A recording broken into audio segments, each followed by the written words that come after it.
Assalamualaikum warahmatullahi wabarakatuh dan salam sejahtera untuk kita semua.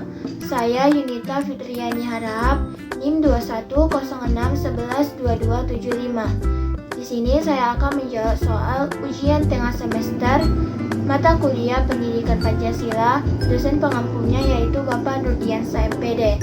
Baiklah, untuk soal pertama yaitu jelaskan bagaimana mengaplikasikan nilai-nilai Pancasila dalam kehidupan bermasyarakat, berbangsa, dan bernegara di segala bidang dapat terwujud dengan baik. Pancasila memiliki nilai-nilai yang sangat bermanfaat bagi kehidupan kita untuk bermasyarakat dan bernegara, yaitu di setiap silanya terdapat nilai-nilai yang dapat kita terapkan di masyarakat. Pada nilai ketuhanan, kita harus saling menghormati, melakukan kewajiban kita sebagai umat beragama, dan memiliki rasa toleransi yang tinggi terhadap sesama. Pada sila kedua yaitu kemanusiaan yang adil dan beradab, kita harus mengakui persamaan derajat hak asasi manusia tanpa membedakan suku. Kita harus saling mencintai dan menjaga norma kesopanan kita dalam bermasyarakat. Kita juga harus menjunjung tinggi nilai kemanusiaan. Hal-hal yang harus kita terapkan pada sila ketiga yaitu nilai persatuan. Kita harus mengembangkan rasa cinta tanah air terhadap negara kita, sanggup berkorban untuk negara, menjaga keamanan dan ketertiban di lingkungan bermasyarakat. Pada sila keempat yaitu kita harus menerapkan menghormati pendapat orang lain, mengutamakan musyawarah dalam mengambil keputusan, dan aktif memberi pendapat. Pada sila kelima, kita dapat melaksanakan kewajiban dan mendapatkan hak sebagai warga masyarakat, menghormati hak orang lain, dan dapat mengembangkan sikap adil terhadap sesama. Untuk soal kedua yaitu bagaimana upaya dalam mempertahankan isi dan kandungan Pancasila dengan zaman modern saat ini.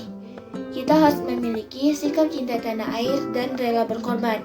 Kita juga harus menanamkan kesadaran untuk menolak hal yang tidak baik dari luar yang dapat menghancurkan identitas negara. Kita juga harus memahami dan mempelajari mata pelajaran pendidikan Pancasila dan pendidikan kewarganegaraan itu sangat penting. Soal ketiga yaitu uraikan kedudukan Pancasila sebagai dasar negara. Artinya, kedudukan Pancasila sebagai dasar negara yaitu Pancasila dijadikan sebagai pedoman dalam berbangsa dan bernegara yang bersifat fundamental. Artinya tidak dapat diubah, yang nilai-nilainya bersifat tetap. Tercantum pada Undang-Undang Dasar Negara Republik Indonesia tahun 1945. Pancasila juga dijadikan sebagai pedoman dalam penyelenggaraan segala norma-norma hukum dan negara. Soal berikutnya yaitu jelaskan dan uraikan alasan prinsip yang menjadikan Pancasila sebagai pandangan hidup. Pancasila dijadikan sebagai pandangan hidup adalah kesepakatan dari rumusan oleh pendiri negara yang ada pada sidang BPUPKI hingga PPKI.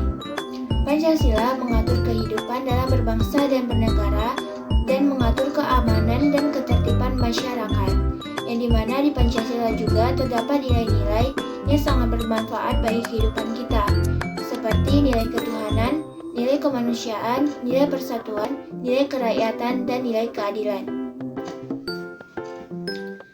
Soal berikutnya yaitu apa target saudara pasca mendapatkan materi pendidikan Pancasila di perguruan tinggi, hubungkan dengan komitmen upaya pemberantasan korupsi.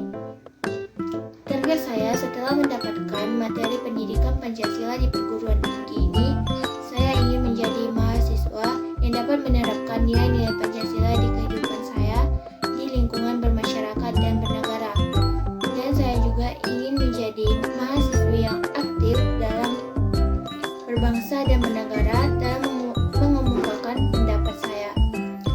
Dengan komitmen upaya pemberantasan korupsi, yaitu kita harus memberikan hukuman yang berat terhadap koruptor agar masyarakat yang lain takut untuk melakukan korupsi karena melihat bahwa hukuman untuk koruptor itu sangat berat.